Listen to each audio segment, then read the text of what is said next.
How you doing? Morning. How's it going? All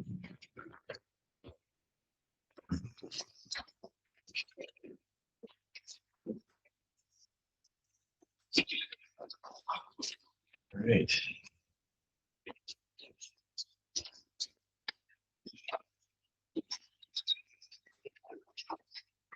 How you doing? Jocelyn, how you doing? You good? It's here early today. Only just a few more minutes and then we'll get started and see if we can wrap up early today. So, well, I've got everybody here. Does anybody have any questions on any of the material we've covered at all? Questions?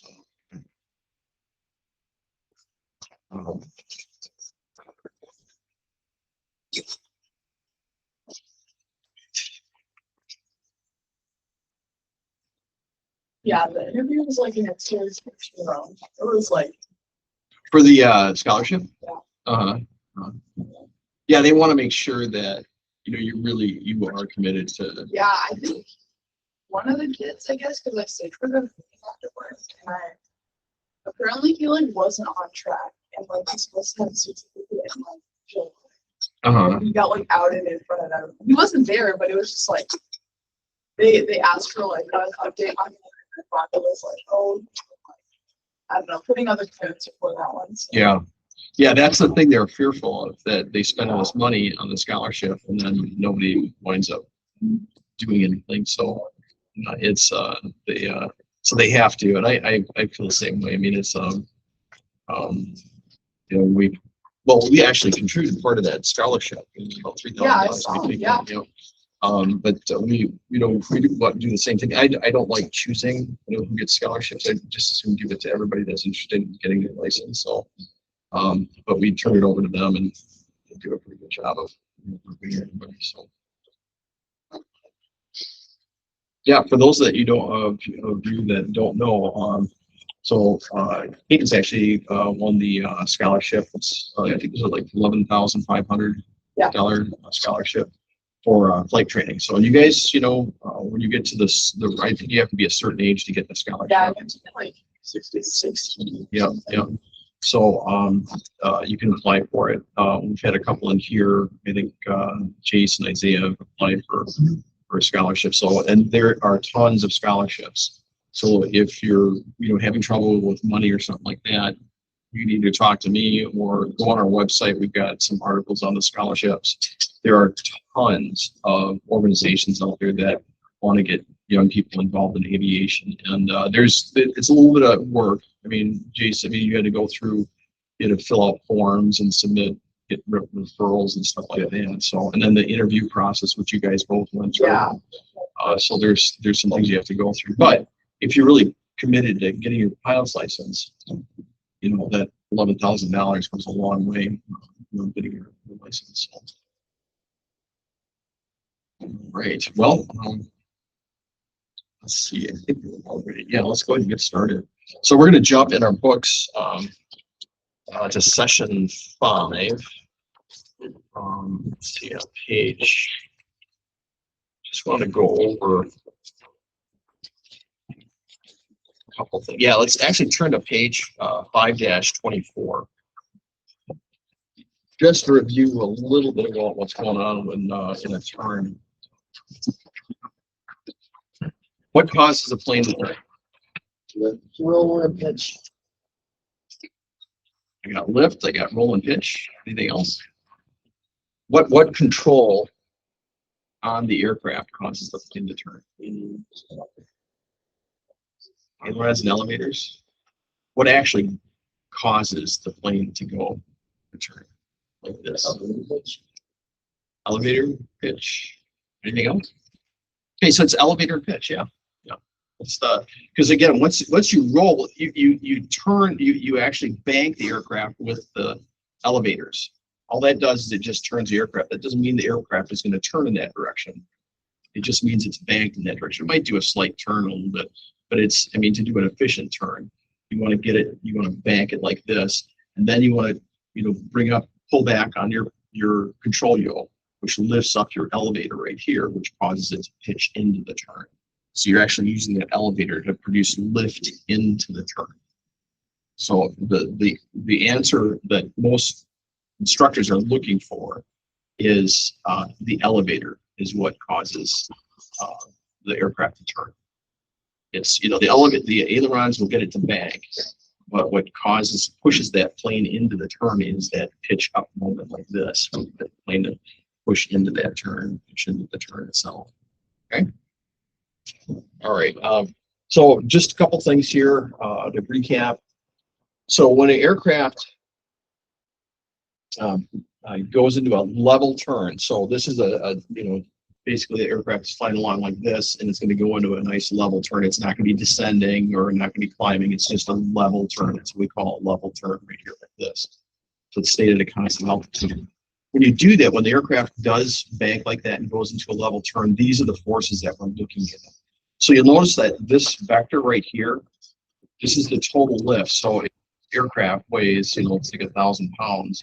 You have to have 1,000 pounds of lift to keep it up in the air, right? So if it's flying straight and level, like right here, for this aircraft to stay at this altitude, we have to have 1,000 pounds of lift to keep it at that altitude.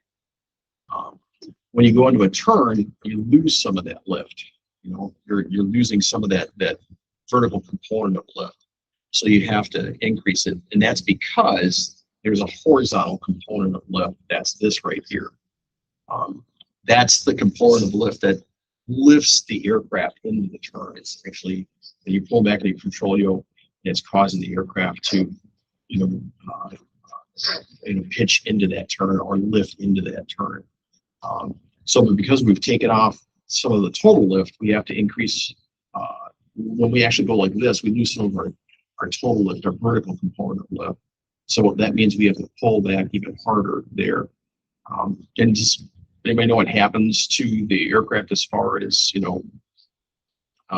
gravity, anything relating to gravity? Let's say you do a 60-degree bank turn right here. It's fairly steep, and we want to maintain our altitude. Does anybody know the term used to describe gravity on there? It's called load factor. So that's a term you're going to hear a lot of, load factor.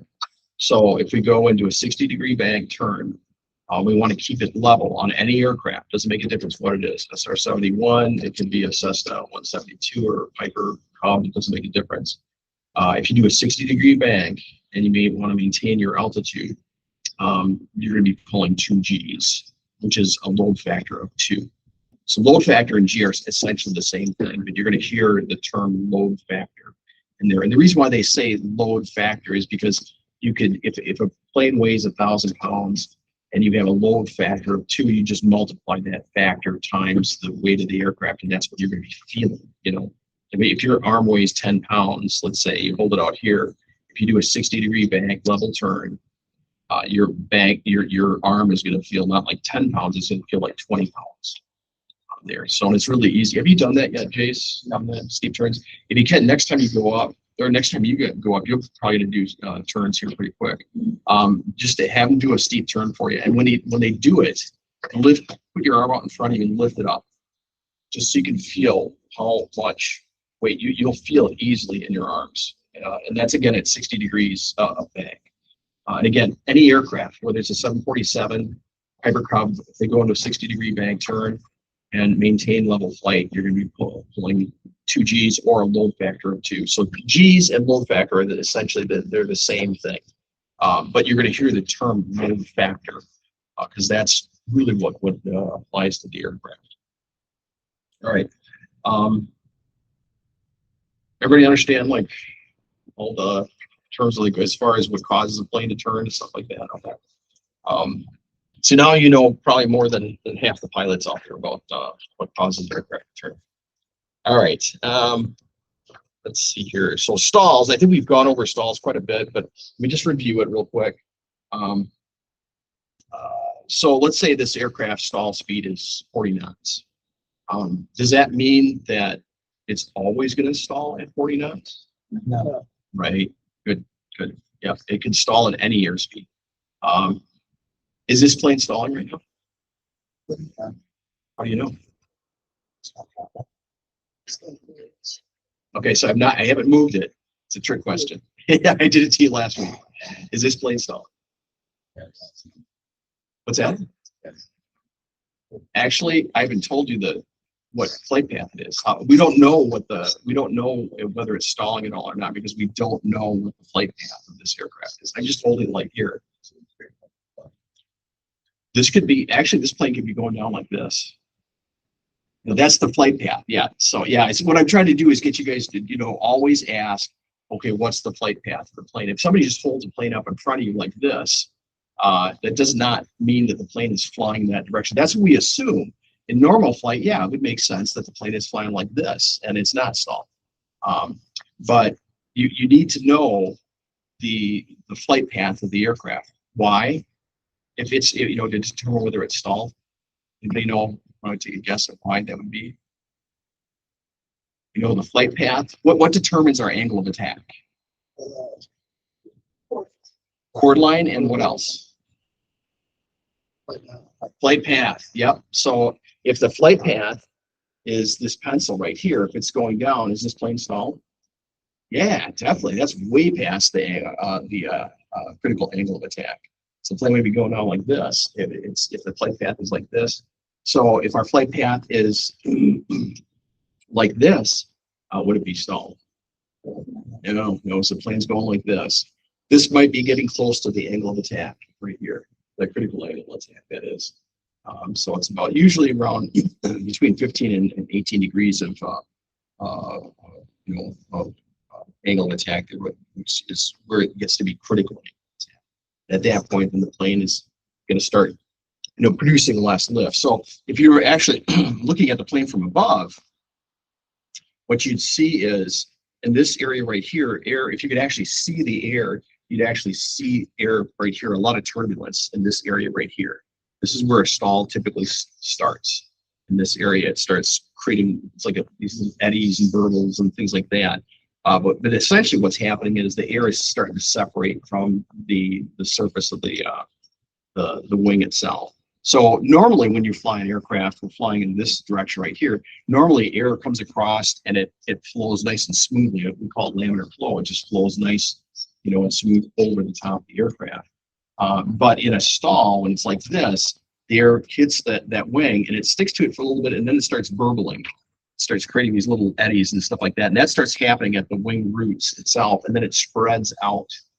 That's mostly by design. Not all aircraft are like that, but the vast majority of general aviation planes, the stall occurs at the wing root and it works its way out. Do you know why designers would do that? Why they would cause the plane to stall? So you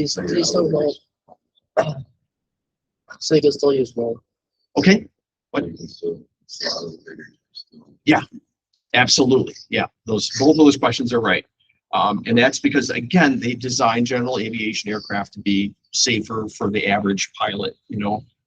Maybe some military aircraft, the whole wing stalls all at once or whatever. They may do that because they get more performance out of it, higher performance. But general aviation, they really want to keep the aircraft as safe as possible.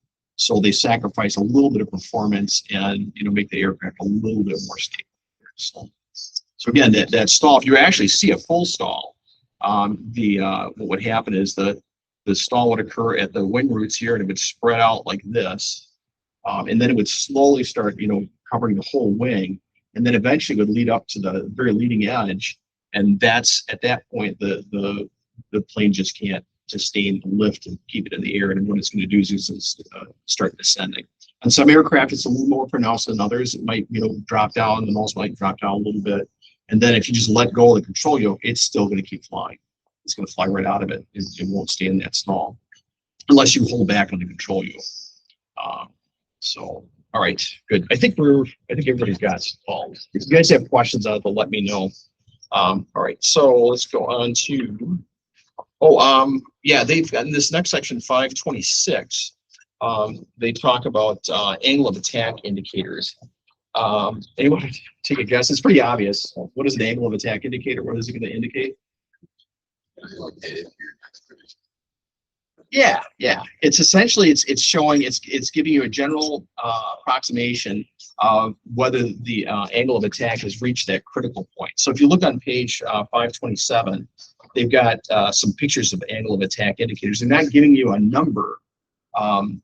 This is on the bottom. It's figure 541. They're not giving you a number. They're what we call a glance instruments. You just glance at it and you kind of get an idea of, what the angle of the attack is doing. And really, most of the time, you're only going to use this when you're close to the ground. When you're coming in for a landing, you don't want your angle of attack to get too close to that critical angle of attack as you're coming in to land.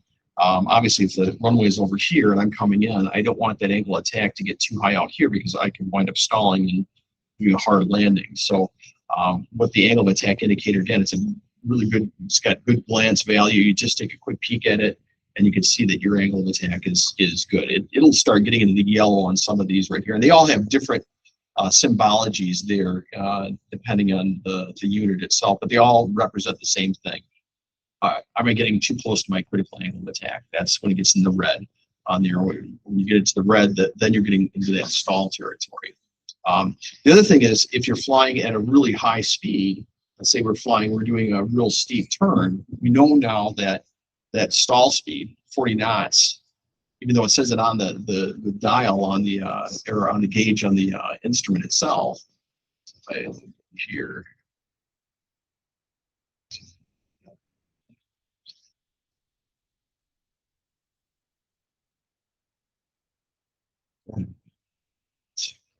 Get your pencil on there. What's that? Get your pencil on there, so that's where it's going. Should. Don't turn this. Oh, there we go. There we go. So this is a airspeed indicator right here. There's our stall speed for flaps extended right there. There's the white arc right here. There's the bottom of the green arc right there. So it's about, in this aircraft, the stall speed is, anybody want to take a guess at what that is? The stall speed is? Yeah, it's like 52, 53, somewhere around there. That's the flaps extended. So that's hard to see it all there. But we know because of that the aircraft can stall at any airspeed, that we need something else to help us determine whether we're getting close to stalling. So if I'm in a steep turn, okay, and I pull back really hard, I could actually stall the aircraft at maybe 80 or 100 knots. If I really aggressive, that airplane's going to stall. The angle of attack indicator is going to tell you that, whereas the airspeed indicator is not. It's just a reference. And the reason why they have these, color coding on here, you may ask, well, why did they even put the color coding down here? And that's because most of the time you're concerned about looking at that when you're coming in for a landing and taking off. You need to know how fast you're going before you rotate the aircraft and start climbing. So that's why they have them on there. But again, they are not fixed. They're for takeoff and landing. Yeah, those are probably pretty accurate. But for regular flight itself, not so accurate on there. So, all right, make sense? All right, all right. So we're going to talk about the left turning tendencies of an aircraft. So first, we're going to actually talk about the propeller. So let me switch back here.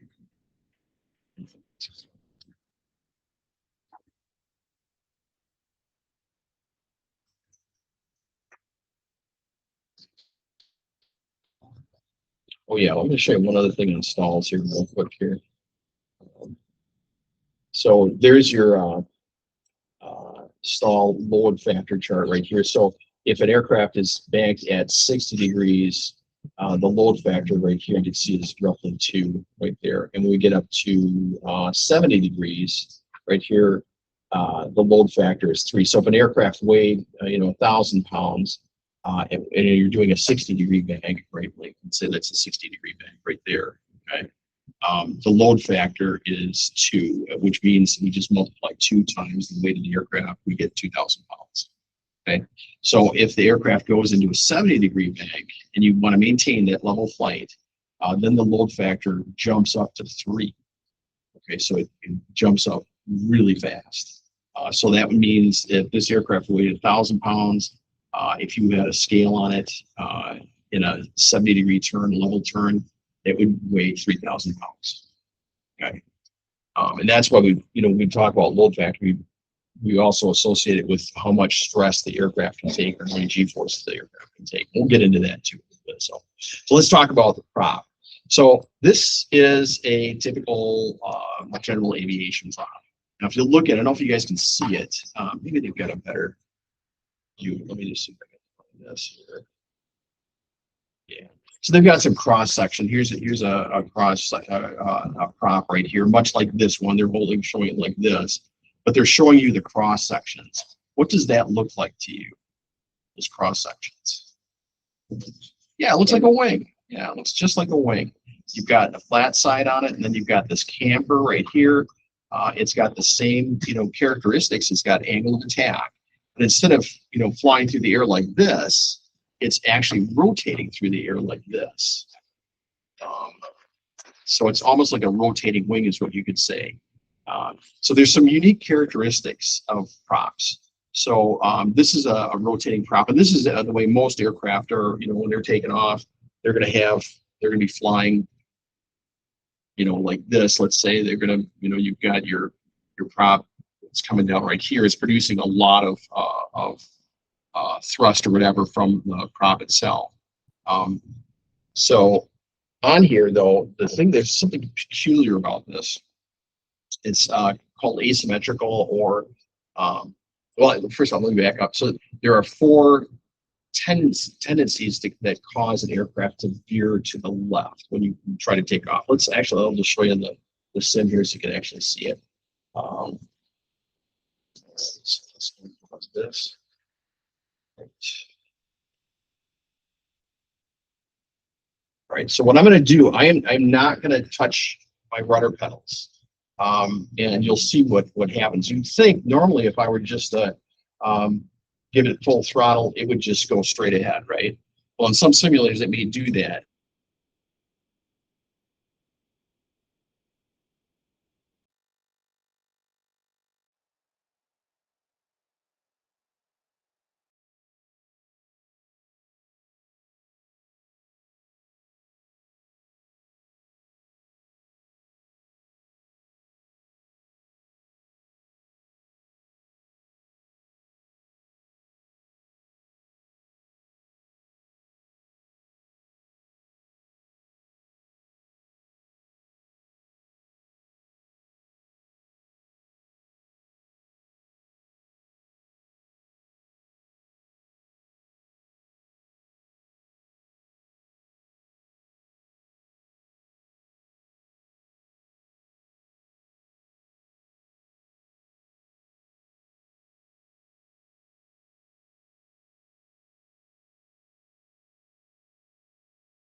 All right, so the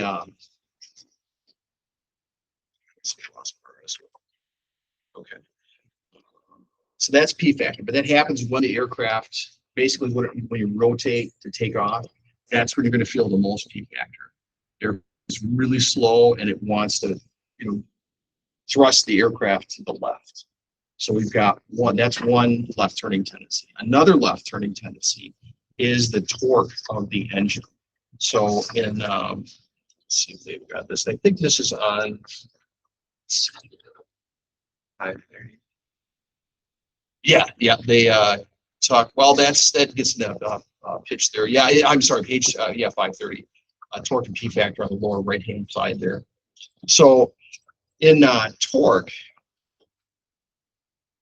so if we are actually to take this aircraft and put it up into space where there's no gravity acting on it at all, and we were to start the engine up, what would happen? Well, can anybody guess what would happen if I took this airplane up in space and started it up, and it just ran? What would happen? Would the prop just spin by itself and just sit there? What would happen? Yeah, the plane would just start rotating. Eventually, the plane would rotate as fast as the propeller was turning. The propeller would alternate back and forth, but it would spin very fast. That's torque. And you feel it on engines. When you rev up a really, hot rod car, you give it lots of gas, you can feel the engine almost pull a little bit. If you watch it really carefully, sometimes you can see engines move in the direction of the torque there.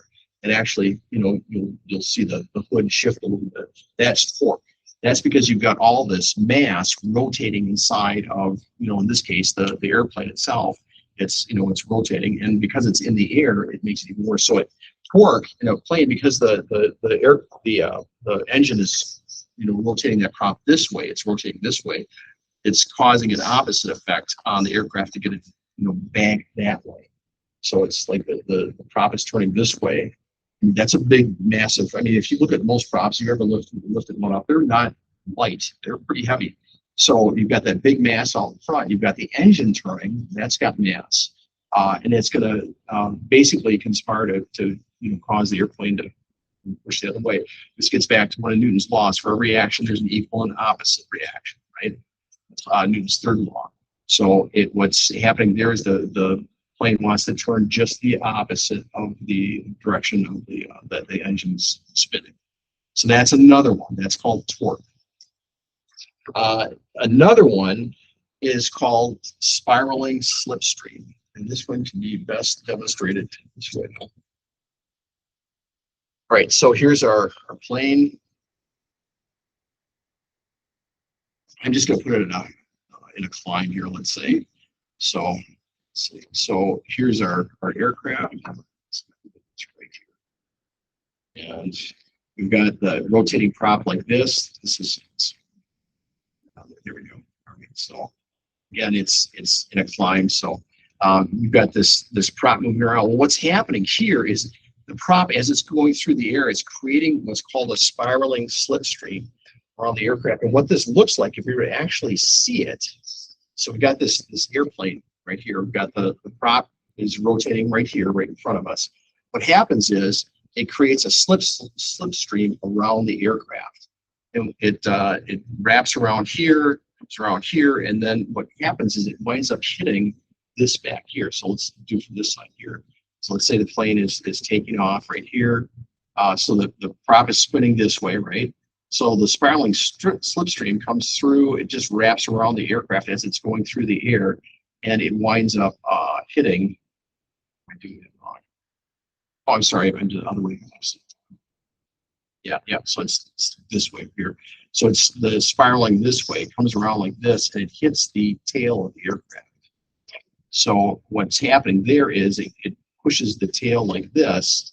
So we have another left turning tendency. Does that kind of make sense, guys? It's called spiraling slipstream, and it's just essentially it's a byproduct of that props swinging out in front of us. It's causing this air to swirl around the aircraft as it's traveling through the air. Oops. So it's going like this. And as that spiral of air comes through, it passes here and it hits that tail. and it causes the tail to turn, push the aircraft from left to left. So we've got a lot of things working against this. On the ground, when you know, what we saw there, when I gave it full power, you're seeing spiraling slipstream and you're seeing torque. Not so much P factor, because on the ground, P factor is at a minimum because the prop is, you've got both sides producing the same amount of thrust. P factor comes into play when the pitch of the aircraft goes up, or your angle of attack goes up.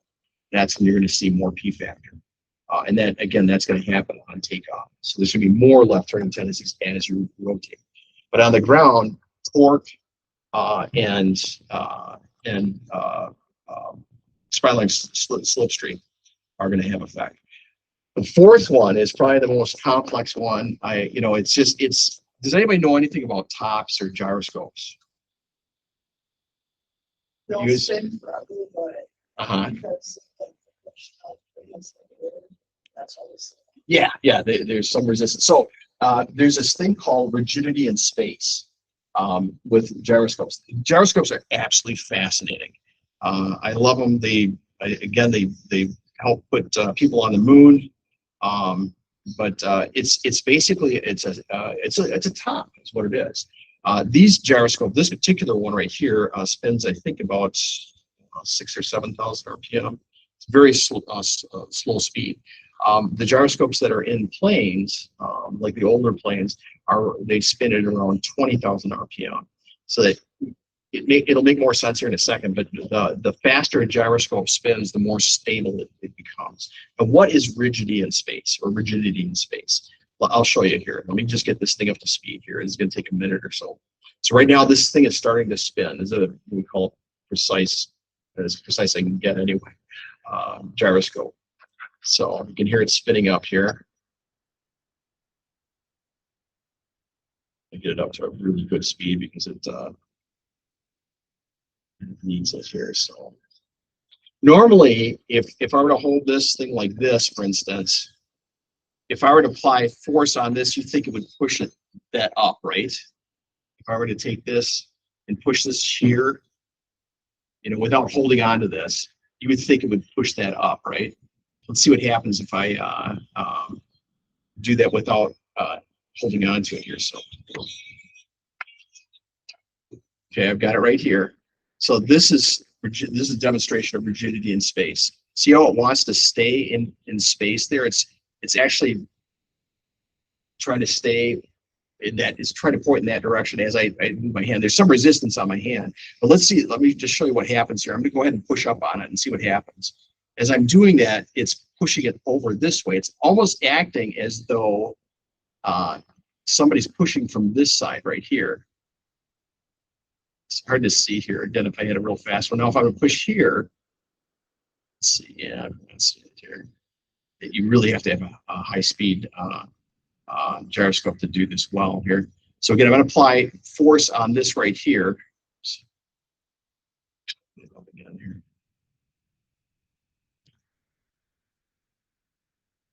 So if you look on, let's see where they got it here. Yeah, here on page 532. Yep. Just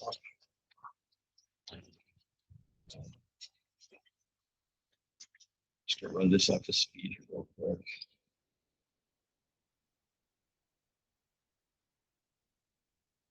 You gotta go up a bit. What's that? You gotta go up a bit. It's up here. Yeah, it's right Oh, there. there we go. Gotcha. Okay. So this is the what I'm trying to illustrate here. So again, I'm spinning this gyroscope here. Let me take this off real quick. Okay. So again, I'm going to try this again and hold it steady, cage it. That's what we call caging. Okay. I'm just going to apply a force straight up on that. Watch what happens. See, it wants to push it. It wants to push it. The gyroscope wants to turn this way. And that's, again, a principle of it. So you can see on this, you can see right here, they say if you apply a force here, it's going to be an effective force that's applied here. And the resultant force is here. That's, again, another one of our left turning tendencies. Now, can you see this right here? Oh, this is just staying perfectly straight there. It's not moving at all. That's rigidity in space right there. I can actually turn it up like this. Let me just see if I can get it. Just, we've all played with top. Well, some of us have. So now it's, yeah, it's losing its speed, but it's staying rigid in space. It's not trying to move anywhere. That's a result of gyroscope. They want to stay in the same space always. They want to stay, spinning at that same location. So I hold it like this. I take a look at this. So I've moved my hand down. See how it's not, the gyroscope is not moving there? We could actually use that as an attitude indicator in an aircraft. That's what they do. So now it's starting to recess there. We're starting to lose it. Speed it up a little bit more. We do it again here one more time. This is a good concept to understand because you will get questions on this on the FAA. No, the irony here is that most of the gyroscopes, well, I shouldn't say most, all the new aircraft have synthetic gyroscopes. They're all electronic. So you never have to worry about, a spinning gyroscope in the plane. The SR-71, was it SR-70? Or I'm sorry, the SR-20? I think so. 22. Yeah. Yeah.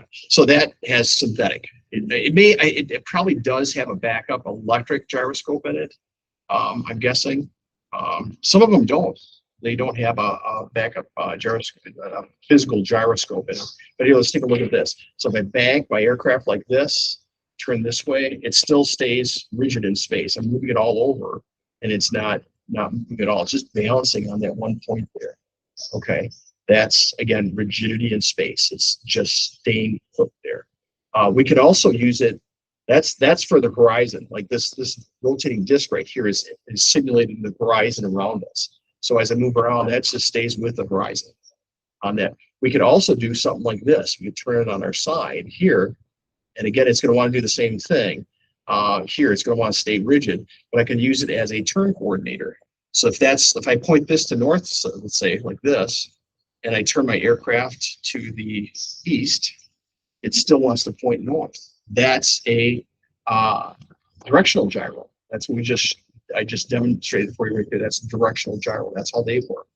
And then there's some other gyros they have in the plane too. But if you want to see this in a little more detail, I wish I could get one. This is the most expensive precision gyroscope I could get. I wanted to get one that was, even better than this, but they don't make them. This is as good as they get. So I wish I could get this thing up to like 20,000 RPM because then it would be super stable. But that kind of gives you the idea. Does that make sense of how it works? You've got mass in there spinning, and to a certain extent, this does demonstrate torque a little bit. There's when you got something spinning, there's going to be a certain amount of torque that it pulls there. So if you guys want to come up sometime and take a look at this, you can. Any questions so far on that? Okay. All right. So for forces, left turning tendencies, we've got PHAK or asymmetrical thrust. Same thing. Okay. We've got spiraling slipstream. What else? Torque. Okay. And then this is gyroscopic precession. Yeah, that's what we're seeing. It's gyroscopic tendency where you've got a spinning mass of basically the prop spinning like that. That's essentially a gyroscope. As it's spinning like this, it's rotating in space, and it exhibits the characteristics of a top or a gyroscope. So it has the same tendencies. Now, if you look on this page here, again, this is what they're trying to get across. When you apply a force, like we're pitching up here to climb, let's say we're taking off from here. I pull up like this to rotate. That's this force right here. The effective force is right here, and the resultant force is always, in a gyroscope, is always 90 degrees in front of the rotation. So it actually, instead of the resultant force being right there, which is where you think it would be, because it's a gyroscope. So if I apply a force right here on a spinning gyroscope, right there, the resultant force is going to be right here. So it's going to want to turn that way. Okay. That's what they're showing in this diagram right there. Again, it's helpful to know this stuff. It's not as in the plane, as far as flying the aircraft, it's not as noticeable as P factor. P factor is a big one. Torque is a huge one. When you give it full power, the plane is going to want to turn to the left right off the bat without PPAC or anything else. Spiraling slipstream will take effect once you've got that air moving across the, corkscrewing through the corkscrewing through the around the aircraft itself. It's going to hit that back and it's going to cause it to turn. But the first thing you're going to feel when you give it full throttle is you've got that torque. That's probably the most prominent one when you first start the plane down the runway. And then once you start moving, then all those other things start coming in. You've got the spiraling slipstream, you've got the gyroscopic precession that's occurring there. And more so on takeoff, when you lift off, now you're going to see the prop factor come into play. That's going to cause the plane to turn to the left on there, and then the gyroscopic precession as well. And because the airplane is traveling so slow, all of those forces are much more pronounced. If I was flying like high, those forces are still there when you're flying at a high altitude. You go into a climb, for instance, you've got a high angle of attack. Well, you've got P factor there. But because you're traveling so much faster than when you're taking off, when you're taking off, you're essentially starting from zero, right? So the plane is moving slower through the air. Up here, if you go into a climb, typically you're going to be at a much faster airspeed, so it's not going to be as noticeable when you pitch up on there. But it is, you can still feel it on there. You'll still have to apply opposite rudder to correct the airplane from going off the left. So let's go back to our video here. The takeoff. All right. And then So- some counter, right? Just right. Right rudder. Yep. Yep. You're going to apply. What you want to do is essentially keep that aircraft on the center line. So here, let's unpause this here. All right. So I'm just going to go ahead and give it full throttle. This time, it's kind of hard for me to do this, but you'll see me twist this right here. This is my rudder pedals. I twist this right here. I can't really show that on here, but so I'm gonna give it full power right now. Okay, there's full power, and you can see it wants to turn to the left there. So I've got to step on my right rudder pedal and get it to maintain center line, which I'm doing a horrible job out here.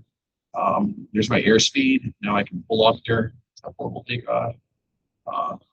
And now there's still left turning tendencies in there. So again, when I pitch up, if I pull up, you'll see that the plane is going to pitch a little bit. See how it's just ever so slightly pitching over to the left there? That's P factor at work there, and some torque in there as well. So one of the things that aircraft manufacturers do is they will actually slightly change the angle of the engine to counteract that. Because every plane has these left turning tendencies. Well, single engine planes, even multi-engine, I guess we have it. But in a single engine plane, we'll use that as an example. What they'll do is to counteract the spiraling slipstream, which you're going to have in basically any portion of flight, whether you're climbing, descending, whatever. There's always a certain amount of spiraling slipstream. What they do is they actually change the angle of this. You'd think this would be totally straight on with the fuselage of the aircraft, but it's not. If you look at it, you'll see that sometimes tails are turned a little bit to favor a kind of a right turn, and that's to counteract those left turning tendencies. And they can also change the angle of the engine. So instead of the engine just going straight out like this, just like this, they actually may bend that engine so that it's pointing the aircraft in one direction. In this case, it would be pointing slightly in that direction. Not that's exaggerated there, where it's see that there. So this would be, you would think right here, this is how an engine would look. The shaft would go straight through the fuselage, to the tail. But what they do is they actually point the engine a little bit like this. You don't have to know this, by the way, for the test. I'm just explaining that this is what some manufacturers do to counteract that. Or they can, maybe mount the engine so that it's pointed up a little bit more like that, or maybe down a little bit more like this, so that the shaft is like that. Again, it's minute, changes to get it to work. So, all right, does everybody understand those 4 left turning tendencies? Okay, perfect. All right, so Yeah, okay, so they, on page 533, they talk about load factors. I think we understand what load factor is. It's just the amount of weight that the aircraft is feeling. If this aircraft weighs, 1,000 pounds, and we've got a load factor of 3, how much does the aircraft weigh? I mean, it'd be 3. It'd feel like 3,000. The aircraft still weighs only 3,000, but in the air, it's going to feel like it's trying to counteract 3,000 pounds of weight. That's what it's going to feel like if you're pulling 3 Gs or a load factor of 3. Okay, so down at the very bottom of that page, it says load factors are important for very 2 reasons. It is possible for a pilot to impose a dangerous overload on the aircraft structures. And what that means is, like every aircraft, when it comes out of the factory, they have like certain flight limitations on it. Or they put it in like in categories. So they say, maybe this is a normal category aircraft. And they may say something like, well, the term that they use is limit load factor. So every aircraft has it. They're gonna say, okay, well, this one has a low limit factor. Well, let's use the standard. It's 3.8 positive Gs to minus 1.52 Gs. What that means is, if you take the aircraft into a 3.5 G turn, we know we can get to that pretty easily by flying around 70 knots and going into it. Flying at 70-degree bank and staying in a level turn. We can get really close to that, maybe 80 degrees, 80 degrees of bend, close to 4 Gs. So what they're saying is, in the normal category, 3.8, and this is, by the way, this is on page 5-34. There's a diagram, and I'm going to see if I can bring that up here.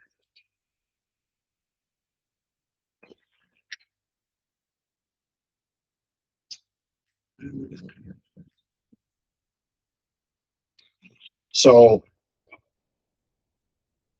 here.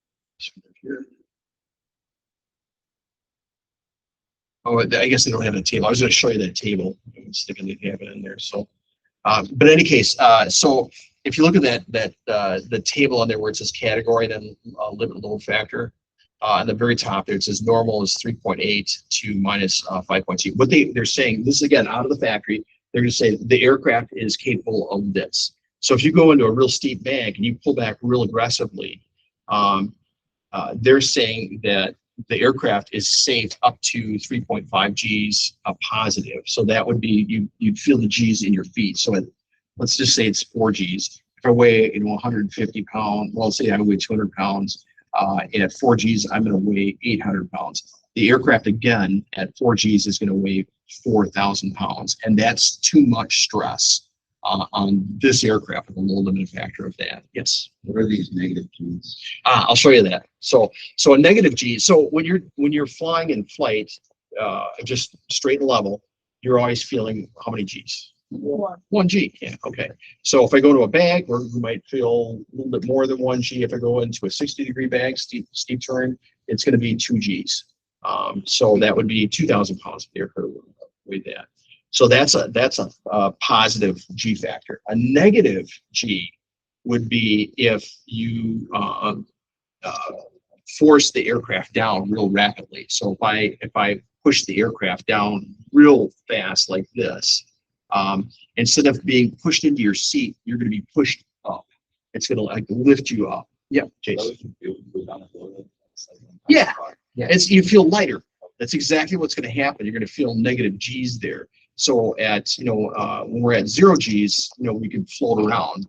And if you ever want to do this, I'll take you up on the plane and actually do a thing with students where I actually put a pen on the dash on the panel there, and I'll do what's called a 0 G pushover.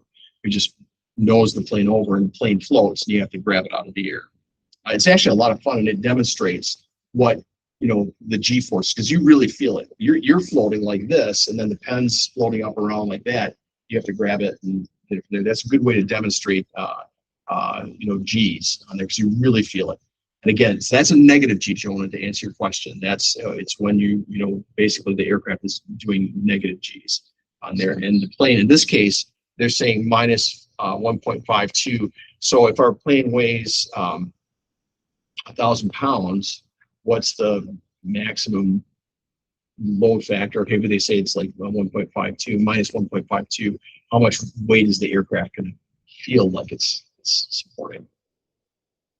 Minus 1,520 is essentially is what it would be. So we just multiply that the load factor that minus 1.52 times the weight of the aircraft, which is 1,000 pounds. This aircraft. Yep. So why would it be bad to go under the? Because the aircraft. So you've got a lot of planes that will have struts. You'll see these struts on the sides here like that. They can handle the holding the wings on there, but when there's forces applied to the top like this, if I apply forces, it's not as strong in that direction. It's stronger when you've got weight. Essentially, the lift is being supported on the underside of the aircraft. When the lift is on the top, you're pushing down on the force. You got force on it. It's pushing this way, and it's not designed to handle it. Same is true with like a low wing. That's a highway example where you've got the. I don't know if you guys have seen like Cessnas. They've got these struts on the side like this. So they're designed to essentially hold that wing in place, so that if it pulls up like this, it's not gonna. It's got lots of stretch strength, I guess, is maybe the way to word it.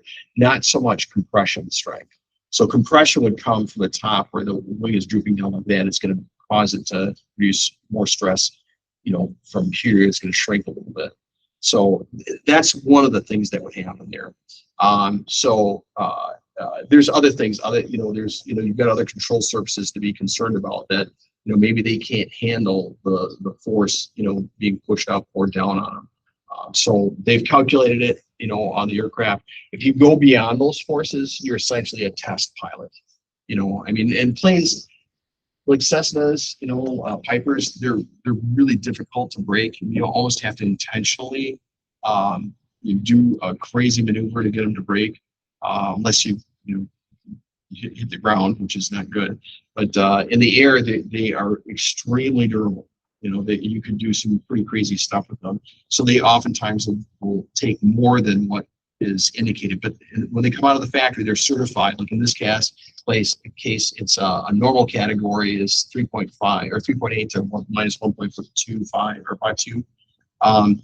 So that plane can handle that many G forces. A utility aircraft, which a lot of us will probably fly, and actually, if depending on the weight in the aircraft, you may fly an aircraft category in what's called a utility category, which is higher G loading. Some aircraft actually have two categories. They'll have like a normal category if the weight of the aircraft and occupants and everything else, fuel, whatever, is this much weight. And then it goes to, if it falls under a certain weight, then it may go to, or goes over a certain weight, it may go to normal, depending on, but generally speaking, the aircraft is going to be good at the normal category. Aerobatic, you can see the acrobatic category. You can see now they've got up to 6 Gs positive and minus 3 Gs. So they can handle a lot more stress. Makes sense, right? Because they're aerobatic aircraft. They're designed to do maneuvers like this, where they're they're doing a reverse snap roll, for instance. This is what we call this. It would be a normal snap roll. You come along, you stall. Basically, you go into what's called a horizontal spin, like that. But this would be like a inverted snap roll, where the plane is flying in this direction. It's just doing a snap roll in that direction. You can do that, but that's imposing lots of stresses on the aircraft. You have to make sure that it's capable of handling those stresses. So that's what's happening here with the categories of aircraft. They're trying to warn you, don't do crazy things with the aircraft. This is what it's capable of. If you get into trouble, sometimes you get into really severe turbulence. And I've only been in like severe turbulence maybe less than 10 times in all the times I've been flying. Severe turbulence is really violent.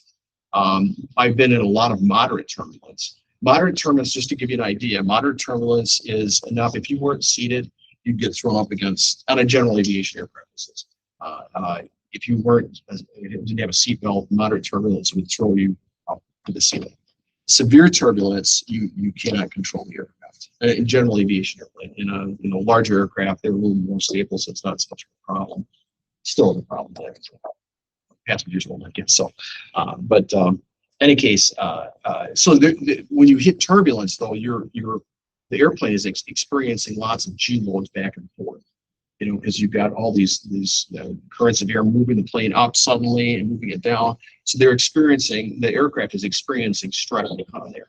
Most of the time, they're well within the limits of the G forces that the aircraft can tolerate.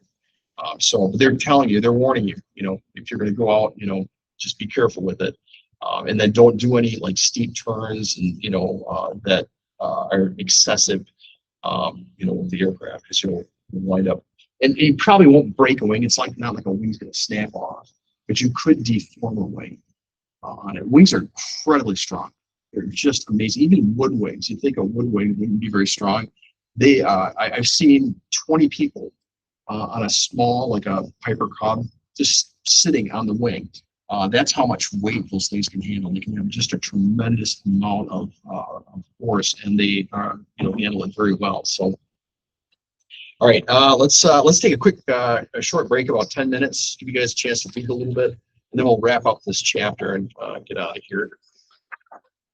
Actually, I think we're going to dive into the next chapter. Then after we get done with our break here, so 10 minutes, and then we'll come back. Any questions at all? Any of the stuff we covered?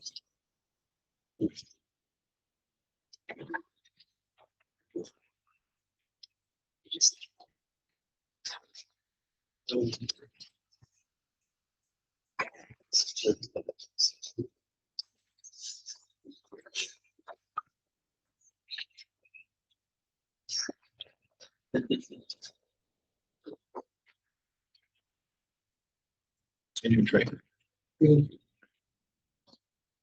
Sorry. Oh, that's all right. Problem solved.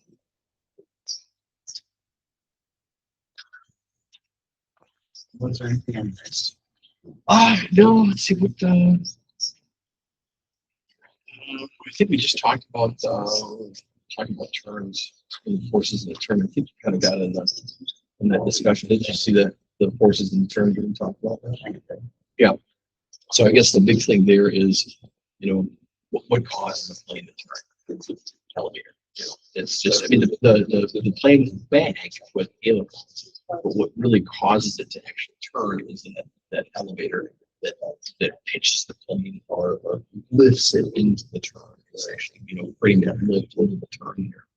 And that's the one thing I want to get across, because it's a lot of times people don't understand that. So by pressing the rudder pedal, wouldn't that do it the turn? And yes, to answer, I mean, that kind of question, it is true that if I stop on hard left rudder, the plane will turn, but it's super inefficient, because what you're doing is the plane is flying like this, and it eventually will get to a new heading with that, but it's really inefficient. The most efficient way to turn the aircraft is banking it and the rudder there, coordinating the turn. And then I need to work on making sure. Yeah. yes, I need to work on memorizing all that. Yeah, it's there's a lot to it. You guys are, I mean, I'm really impressed. When I ask you guys questions, it's like I've had a lot of students that just don't understand it. And so it's and there's so much to remember. I mean, this is just the aerodynamics part of it. Then we'll get into weather theory and things like that. It's just a whole other thing. Every one of them is a course you could take at school. Yeah, it's like there's so much stuff to remember. A good way to remember it is highlighting your book and just looking over it. Like I've highlighted a lot of pages in my book, and I just kind of looked over it and reread it. That's a good way of memorizing and learning it, for me at least. For me, I'm not gonna. I cannot never write down notes. I just I would rather highlight. That's what I've been doing, and that's how I kind of remember it. Because most of my pages are highlighted so that I know what I need to know.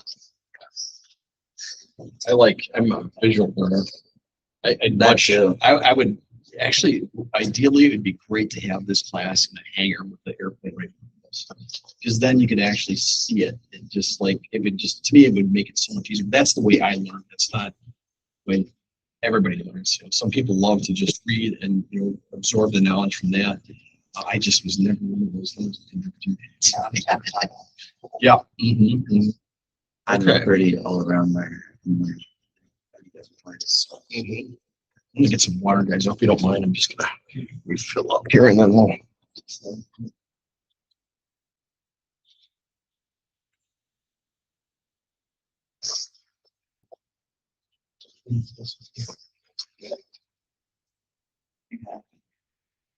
Oh, Teaching. I did wrong.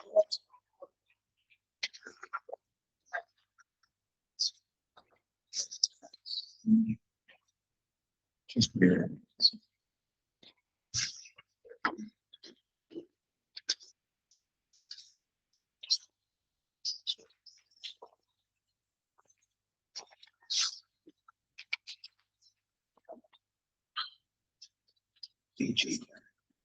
Everybody's here, so we can jump right back into it. All right. So I'm going to show you one quick thing. There's what's called a VG diagram, and I don't know if they show this over in there. Well, they do. Okay. Yep. This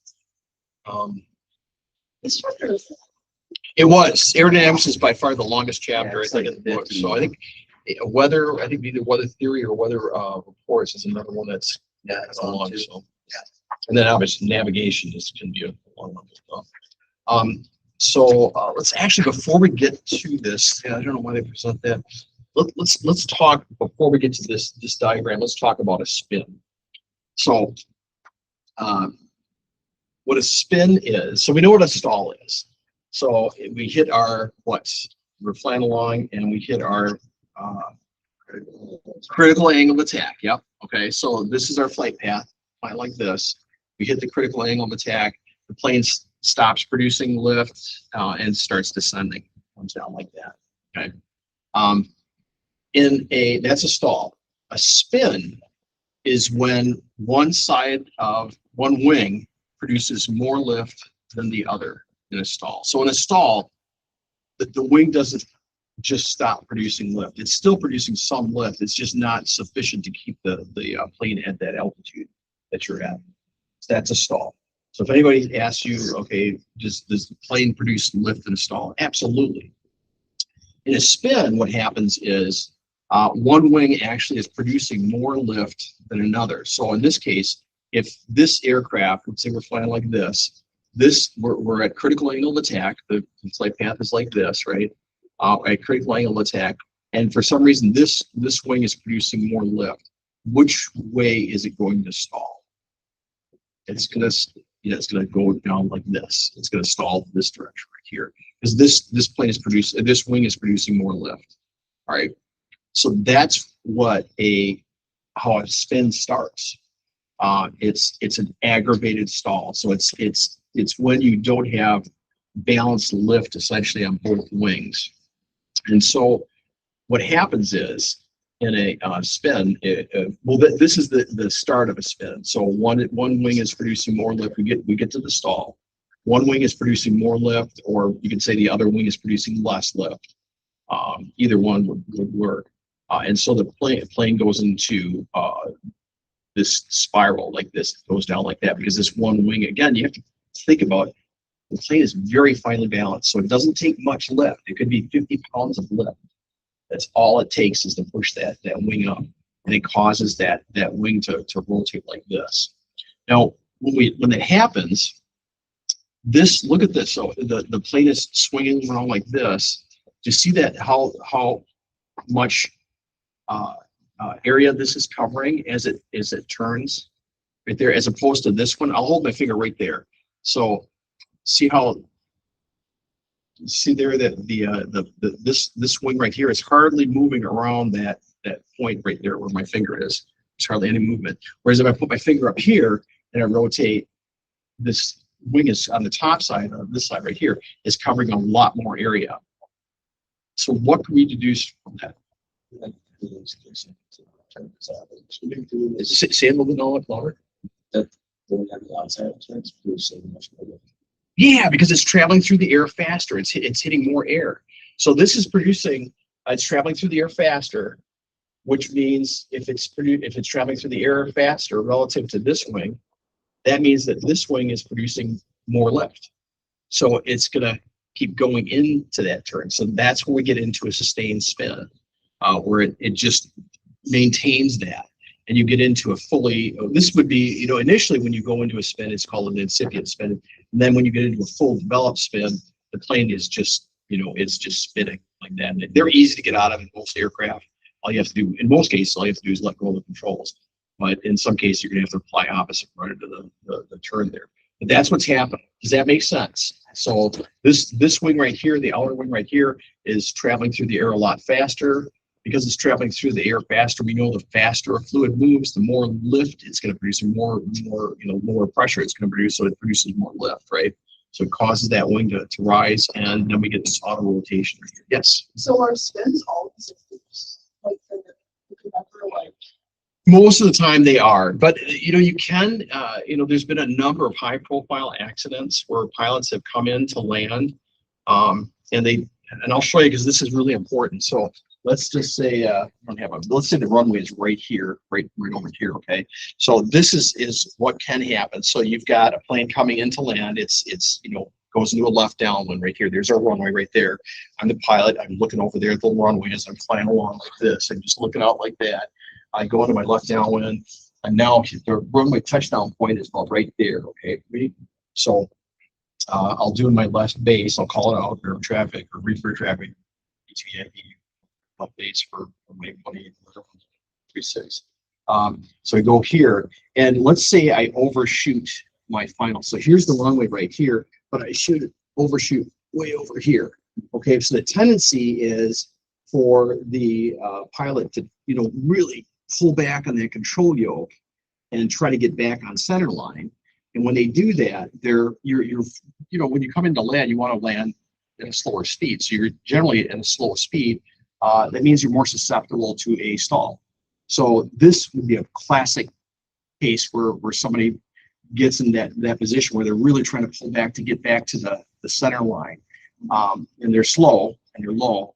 And what happens is they wind up stalling. It's an aggravated stall because there's asymmetrical lift on the wings. One wing is producing more lift than the other. It's in a turn now. Again, you've got that one wing moving through, and then the plane goes into a spin. A number of accidents have been caused that way. And again, that's because pilots that they're flying them don't necessarily understand that you have to, you got to keep your speed up on it. They may not understand some of the physics behind it that you now understand, that you have to keep your speed up if you're going to do that. Or the best thing in that case, the best thing to do is just to go around. Yeah. That's what I teach all my students: go around, because that takes extra 5 minutes. If you get into a position there where you're not watching your airspeed, or you bust your angle of attack, you're going into a stall there. So fortunately, there's warnings out there. The aircraft does have what's called a stall warning indicator, usually a light or a horn that goes off that tells you ahead of time before the aircraft actually stalls. Yes, Joe. No, you already answered my question. Okay. All right. Yep. So yeah, usually most aircraft have a stall horn or a stall light that'll go off. I like the horns, the warnings, because it's audible. Sometimes you're not looking at the panel, you're looking outside, and it's nice just to hear that warning. Usually they go off about 5 to 10 knots before the aircraft stalls. So you have ample time. But in an accelerated maneuver stall like this, if you're coming into land, and let's say you're really aggressive, you go to a 60-degree bank, turn to get back on center line, and say you really want to get down, you pull back on it really hard. The accelerated maneuver stalls, they can happen just like that, without a stall warning or anything. It'll just happen. You may hear it for a fraction of a second, and the plane is stalled. At that point, it's too late.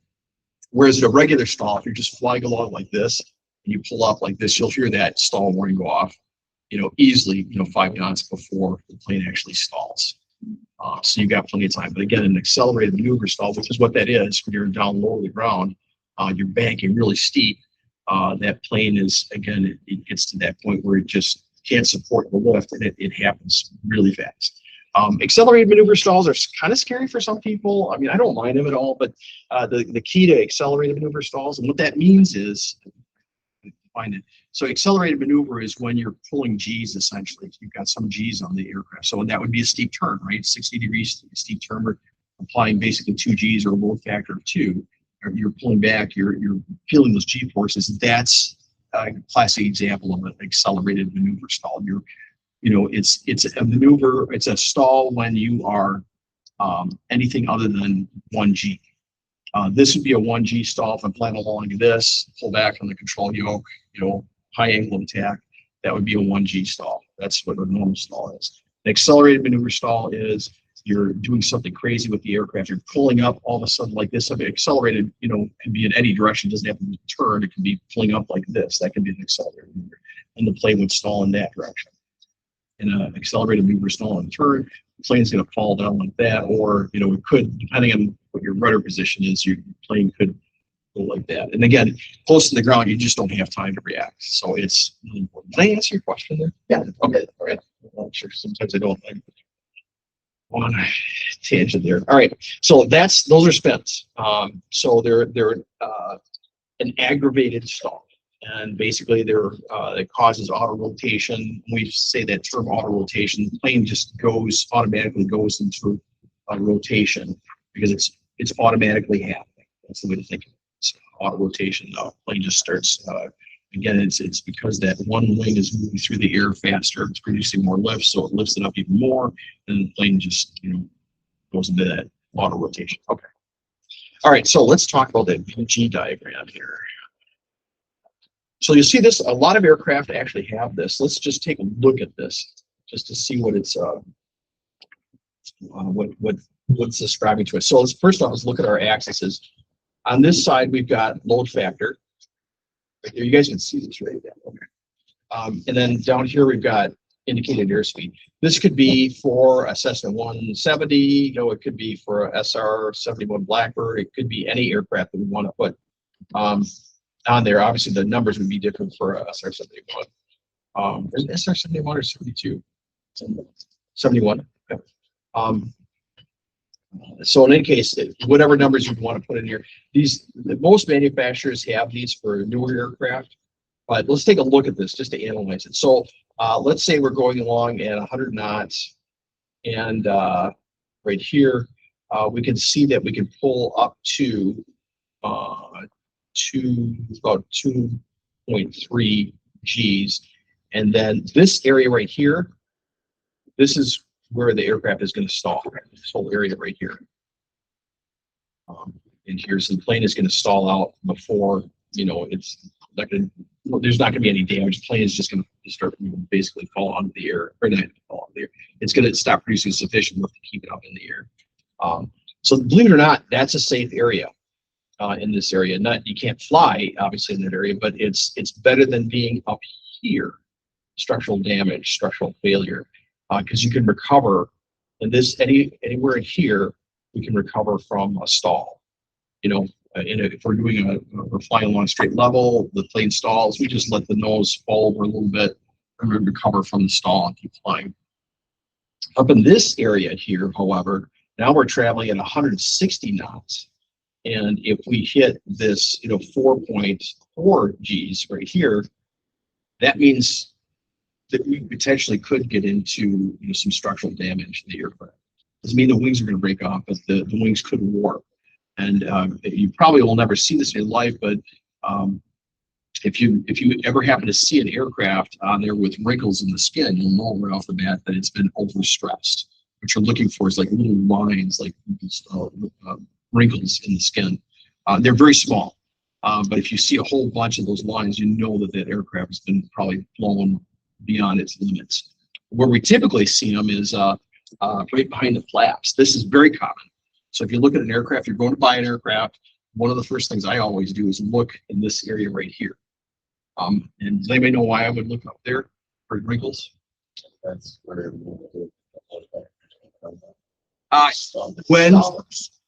Actually, no, it's actually has to do with the flaps. if the flaps are down and you go beyond the flaps, maximum flap speed, look at this. Okay, so the plane, let's say the plane's really cruising around like this. You've got a lot of pressure on the flap right there. That's pushing that flap up, and the support mechanisms for the flaps are right there, right? And because of that, if you're going beyond, if you're beyond that white arc, which is the flap operation range, right? Look at the let's go back to the simulator here. So there's the operating range, and let's say we're traveling with the flaps out at 160. That's well outside of that flap operating range there. So what's happening is there's too much pressure on that flap, and it's pushing the whole connections and everything up in this area, and you'll actually see wrinkles right there around the flaps. You may see it in other areas though, Tegan. You may actually see it, wrinkles in other areas, which would indicate that there was was overstressed from something else. What I do is I always look at where are the wrinkles. So on the flaps, it's not as critical. But if I saw wrinkles, anywhere in the fuselage, especially in this area right here, I would be very concerned. Especially where the firewall is for the engine right here. So you got a firewall right here. That's where the engine mounts are. If there's a lot of wrinkles in there, obviously it's a big concern. You have to almost look at the firewall inside the cowling itself to see if there's any damage. And a lot of the 182s were notorious for that. They would actually have some damage inside the firewall because when pilots came down, it's a very nose-heavy aircraft. And when it came in, they would land with a nose gear sometimes first, and that would put a lot of pressure on the engine and actually bend the firewall there. So again, a lot you can learn from just looking at the surface of an aircraft. If you see those wrinkles, okay, somebody is maybe at a rough landing or something happened there. And in the case of flaps, they probably just left them out. If I saw wrinkles there, it's a telltale sign. Somebody was flying that aircraft too fast with the flaps out here. So all right, so let's here. All right, so let's take a look again. Look at this. Notice how you see a lot more red when you go beyond 120 knots. So here's 120 knots, and we can see a lot more red, a lot more yellow here, or orange, structural damage. Structural failure occurs on this particular aircraft, whatever this is, occurs at about 220, 230 knots here. So if I fly this, let's say this aircraft this is the diagram for this aircraft. If I fly this at 230 knots, they're saying that you could have complete structural failure. It probably would fail. I mean, if you're flying that fast, it'd be hard to get a Piper, Cherokee to go that fast unless you were in a straight dive. Why would that be? Why would an aircraft fail? And what forces are we? What's that? Drag. What else? It could be load factor. But what else? You got to drag. What? Thrust.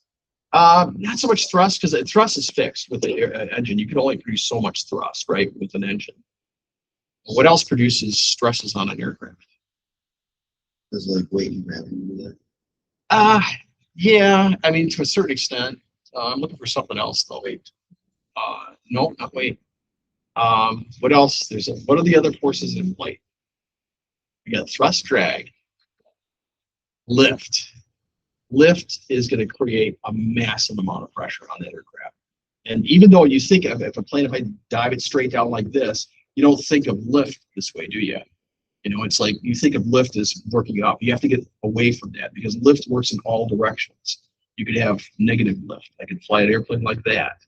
That's negative. But lift works, whatever the plane is flying, it essentially is producing some lift and some drag as well.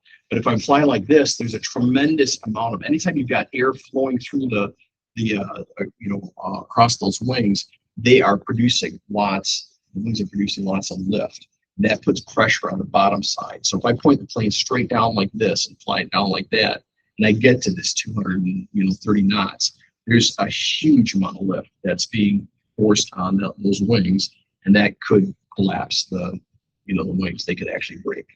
So what this diagram, these VG diagrams, they just tell you essentially what kinds of what your flight envelope, if you will, is for this particular aircraft.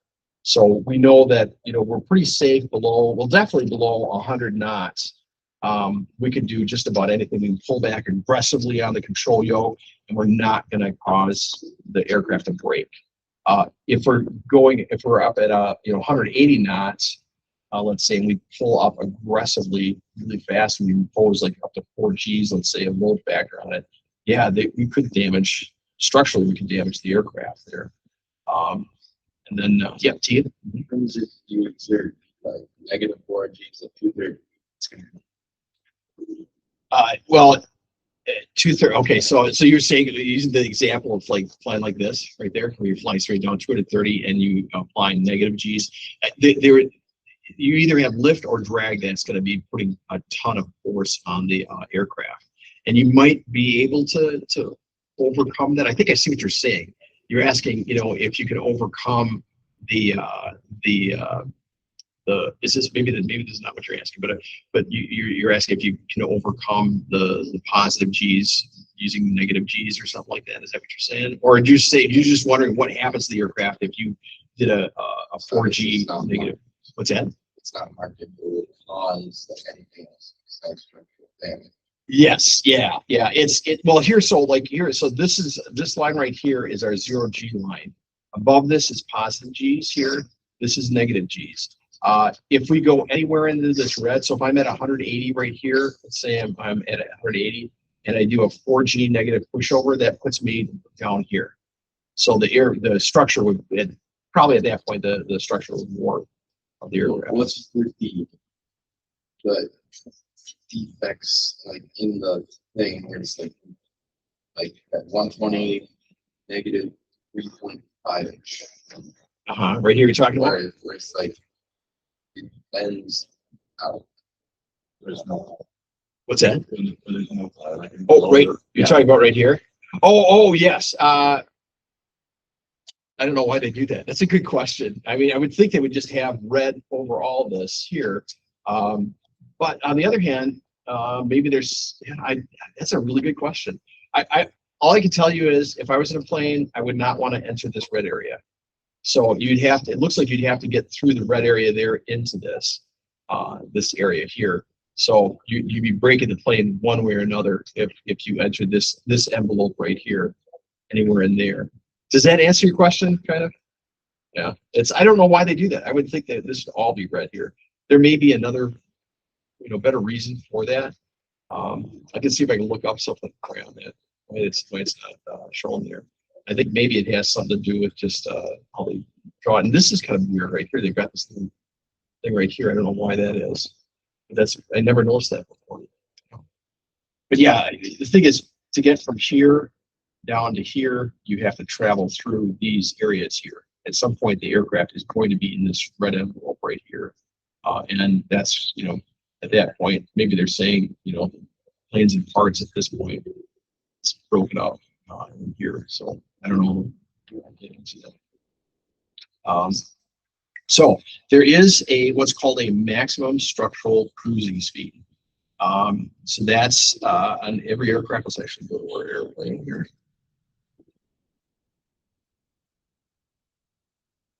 Okay, so we know these. Look at the attitude, or I'm sorry, the airspeed indicator. We can see the white arc right there. We can see our green arc, which starts right there and goes all the way up to here, and that's essentially your maximum structural cruising speed is going to be somewhere in this area right here. And this is the warning, the caution area here, where you've got. They typically don't want you to travel in turbulent. I mean, we're talking pretty severe turbulence. I shouldn't say severe, moderate turbulence here. You don't want to take the plane fly in this area right here in heavy turbulence or heavier turbulence. So if you're getting tossed around the aircraft, I would definitely slow the aircraft into the green arc. Okay, so let's look at why that is. This helps us explain some of this. So there's our airspeed on the bottom right there. We can see, at 160. Of course, this VG diagram does not match the aircraft, but this gives you an idea of what it would look like.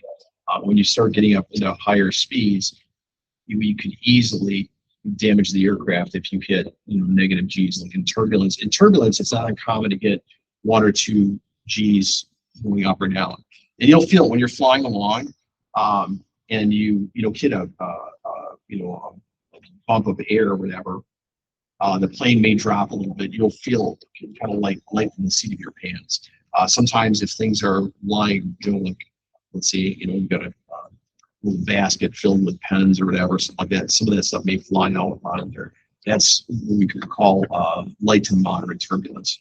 And when that happens, it's creating G-forces on the plane. The plane's bouncing around like this, and do the same as if I were to pull and turn and pull back on that. But it only happens but it happens consistently.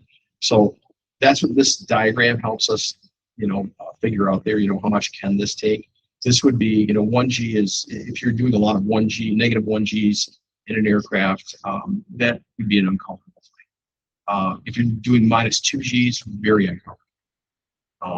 That would be the kind of turbulence that if you weren't seatbelted, you would hit the ceiling of the aircraft. So most people are not going to fly in that, but there are times where you've come across that.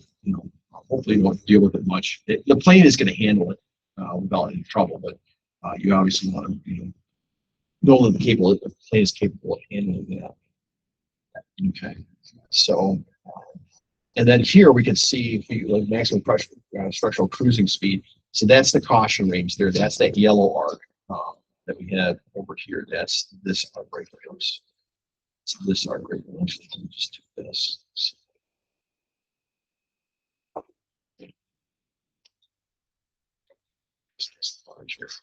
There we go. All right, so you got this nice green arc right there. There's the beginning of the yellow arc at about 145 right there, all the way up to 180. And then that red line is the maximum speed that the aircraft can handle. And beyond this right here, if you get into this area right here with the needles, then you're a test pilot. Plane may survive that, but then again, they haven't tested it. They haven't proven that it's going to, the stresses on the aircraft aren't going to be too much to break it apart. So, so let's go here. Right. So that essentially, that's where we get a lot of those numbers from the airspeed indicator. They come right from here. But this tells us a lot more because you've got the G forces that are involved, not just airspeeds. There's another thing that this helps us identify is this up here, maneuvering speed. And essentially, this is a kind of a tough concept. So maneuvering speed is the speed at which you can pull back on the yoke, push forward on the yoke completely without damaging the aircraft. Remember before how I said I like this area over here, this whole area right here? That's because the plane is going to stall before it reaches its stressing limits, before it brakes. Okay, so here the maneuvering speed is right here. It's that whole line right there is essentially the maneuvering speed for the aircraft right there. That means if you exceed that speed for the aircraft, again, let's say you're traveling along really fast.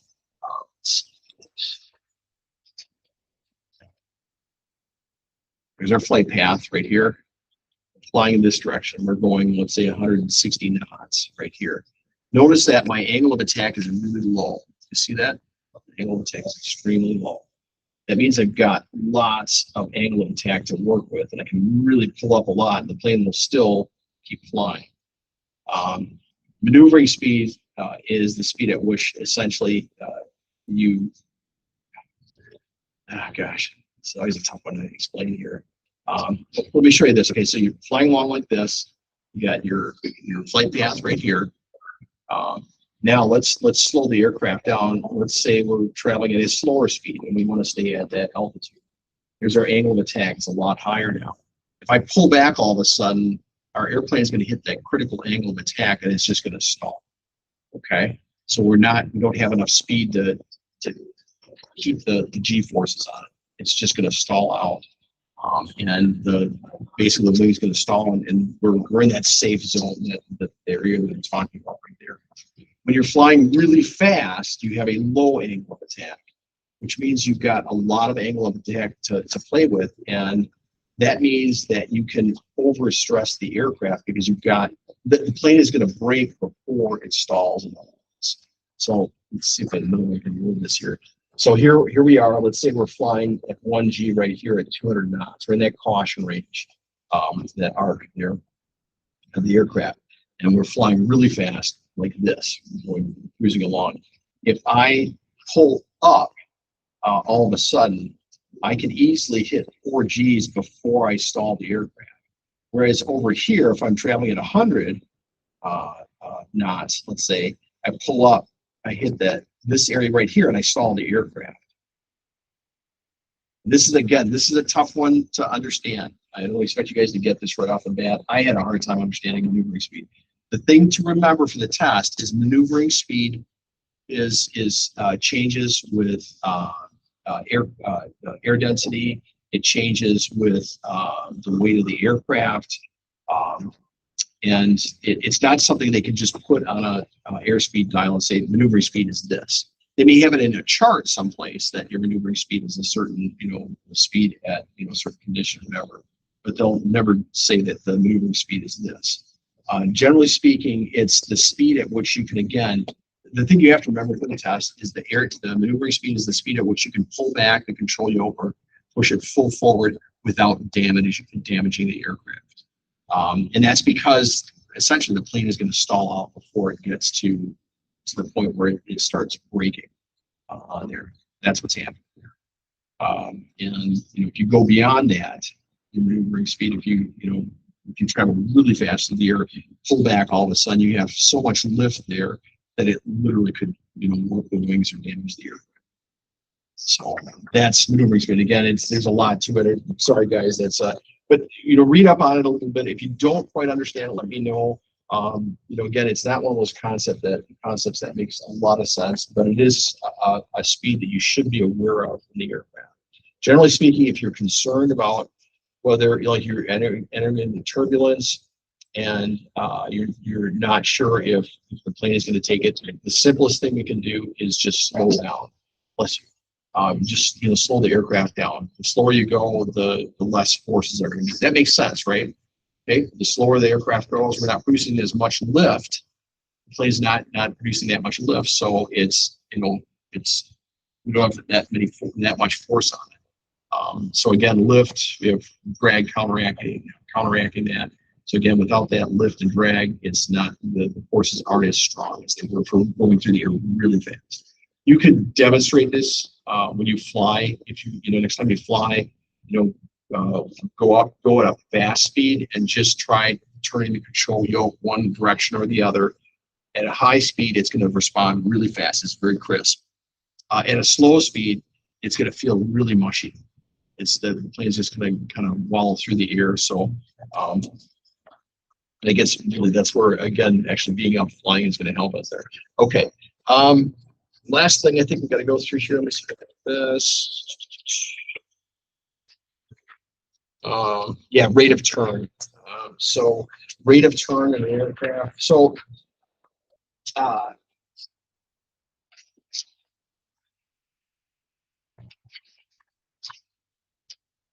trying to figure out how to basically describe this because there's so many different ways to go through. Okay, yeah. So on page 5-41, they talk about turns at a slower speed and a higher speed. Can you turn faster? Do you think you can turn faster at a slower speed than a high speed? Yeah. You said yes. Okay, why? Because there's less of a load factor that you can be carrying than you need to turn. So obviously, elevator a lot less a problem. Okay, kind of close, but you're right. It actually is. You can turn faster at a slower speed than you can at a higher speed. And the reason for that is the plane is, if a plane is at a high speed here, let's say this plane's going really fast. And has anybody seen the latest Top Gun Maverick? Okay, did you see the scene where they did like an orbital view of his, the fighter that he's in, and he does this turn? Do you see how long that arc was? It was just a super long arc. That's moving super fast, right? So it it took him a long time to do that turn, right? Because it's cruising through the air really fast. At slow speed, we could actually bank that aircraft. Even Cessna, whatever, could bank and do a 90-degree turn before he has a chance to even do 10 degrees of turning. He just can't, because he's traveling fast through the air, he can't make that fast turn. So let's see if I got another one here. So here's a demonstration. So this airplane is traveling slow. This one's traveling super fast. All right, so this one, the slow one, can actually do a real short turn, whereas this one banks and it does it. The radius of the turn is much wider.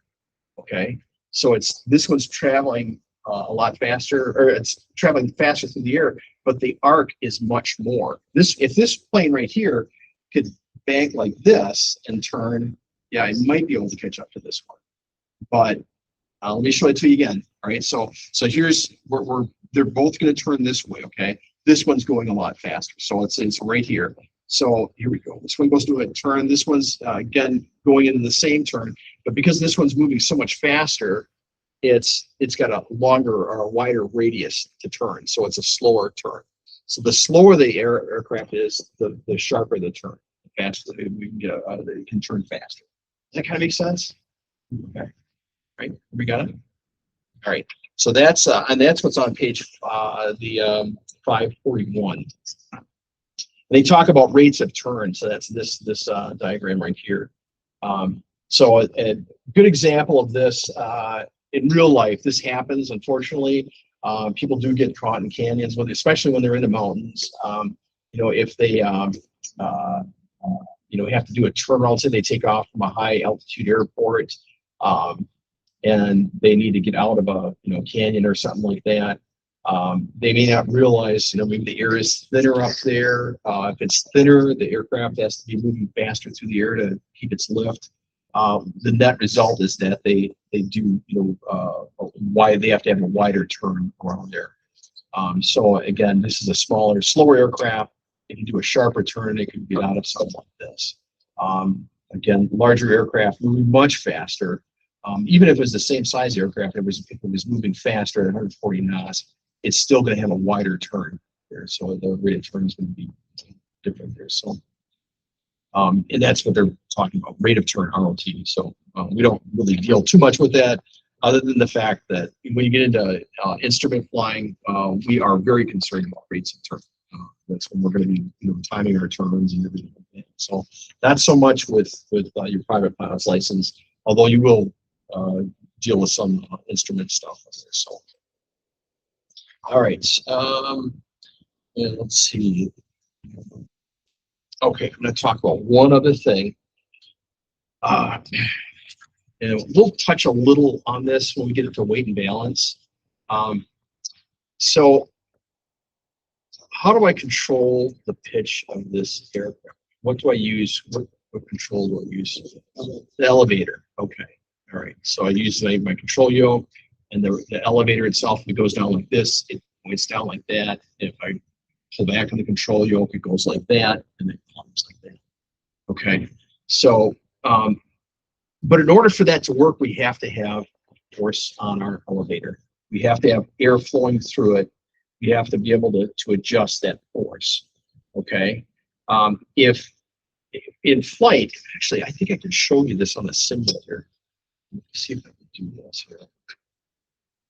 Yeah, I can do this. Let's pause it here. Just have to get this straightened up. Just pause that here for a second. I'll sign a second here, and then I'm going to turn on our lift vectors here. So. All right, so physics. There we go. Okay, this is what I'm looking at. All right, so here we can see the lift being produced by the prop here. Right there, you can see that that's pulling the aircraft. That's our thrust. We can see the lift right here on the wings. Those are all producing lift right there. You see all that? And you can see our greatest point of lift is right there in that portion of the wing. both sides there. You can see there's lots of lift being produced right here. And again, lots of lift right there. Probably for a couple of reasons. The wing roots are generally thicker, so they don't produce as much lift. Whereas this is thinner, a little bit flatter on the bottom. So it produces a little more lift. And then we get to the wing tips. They're a little bit narrower out there, so they're not producing as much lift. Right? But take a look at this. What is this? This is negative lift right there. You see that? It's on the tail. Okay. Why do you think that is? It's downward lift. Why do we have downward lift? Yeah, it's well. There's you do have trim. We need to actually have that negative force. It can be maybe 100, 200 pounds, but we need to have that available negative lift on the elevator so that we can control the plane. If we didn't have this available to us, the plane would just go down like that. We have to have some lift. So here's our this right here. Here's our center of gravity right here. We've got basically negative lift, so we've got downward force on the elevator here. It's pushing that down. And we trim those forces out so we don't feel it in the yoke all the time. But there's like a downward force. That's what gives us the ability to control this teeter-totter by having that constant downward force. We can use our control yoke to adjust this. If we didn't have that force when we're flying straight and level like that in flight, we'd have no way of controlling our pitch. We'd just want to nose down. Okay? So that's why you're always, in general, like straight and level flight, you're always going to have some downward force on that elevator. It's going to be, pushing it down. That's so that we can control the aircraft. Again, we'll get into this a little bit more. It really plays a factor when we get into weight and balance. If your center of gravity is too far aft, these numbers, the lift numbers, these negative lift numbers start going down, and you don't have as much available negative lift there. That's a downward force on the elevator. So that's something to think about. Again, we're going to get into that more when we get into weight and balance. It'll make a little bit more sense there. But I wanted to show that to you because that's something that you may see if you've got some lift there in the top there, but there's a lot of lift that's produced by the or downward lift produced by the elevator there. And again, that's how we control the plane. If it's pause it here, I nose it pull down. I'll change it a little bit, not much. So if you can see it when I change my angle of attack, you see how, look at the wing vectors there. So pull up, you see how much the lift vectors jump up on the wing, the main wing itself, and it's over here. Okay, I'm gonna pull back the control yoke, just watch the wing vectors there. Pull back and see how much they go up. This is a slight change in lift, but now they're back to about normal. I'm in a climb. So let's take a look at the tail and just see what's happening here. So I am going to pull back in the control yoke.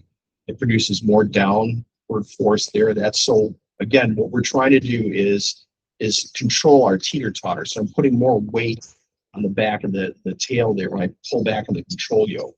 And that causes the plane to pivot at that center of gravity there, push down on the elevator, and it's going to cause the plane to turn. That's where we're seeing those negative lift areas there, that negative force there.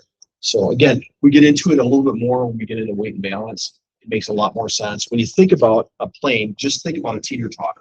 You've got, maybe a couple of kids on this side of the teeter-totter and one, student way out here on this one. This is a long, this is what we call an arm, a distance from the center of gravity to the tip of the teeter-totter. That's what we're going to get into in the coming weeks. So I think we're a couple sessions away from that, yeah. But something to think about anyway. So let's pause there. Okay. So and they go into this. They talk about the load on the tail that's imposed and things like that. Like I said, we're going to get into that later on. Let's see. All right. I think the rest of this, it gets into more of supersonic flight and near supersonic flight. which we really don't have to dive into. You're not going to be dealing with a lot of that stuff in the test there. So I don't know why they put it in here, but I maybe there are people that are going for their commercial right away here. So let's see, you've got 15 minutes. I think we can get through most of the flight controls in here. Or either that, do you guys want to take a break and call it a day after this? What do you guys think? Want to keep going? You got 15 minutes. I don't know how much. I tell you what, let's take a break from it. Next week, we're probably going to do 2 sessions. We're going to do flight controls. So that would be chapters 6 and 7. And then, yeah, the chapter 7 is going to be aircraft systems. All of those, again, this is easy stuff compared to what you guys have been doing up until this point. The aerodynamics is, again, there's a lot to it. So if you can read through those aircraft systems and flight controls, and if you have questions on it, again, you can email. Has anybody been emailing me and not getting a response? Just want to make sure that I'm getting everybody's email. Okay, so if you do need to email me for anything, just go right ahead, and I'm happy to answer any questions on it. Any questions on any of this stuff we covered today? Okay. All right. Very good. Yeah, you guys are pretty good. Nice job.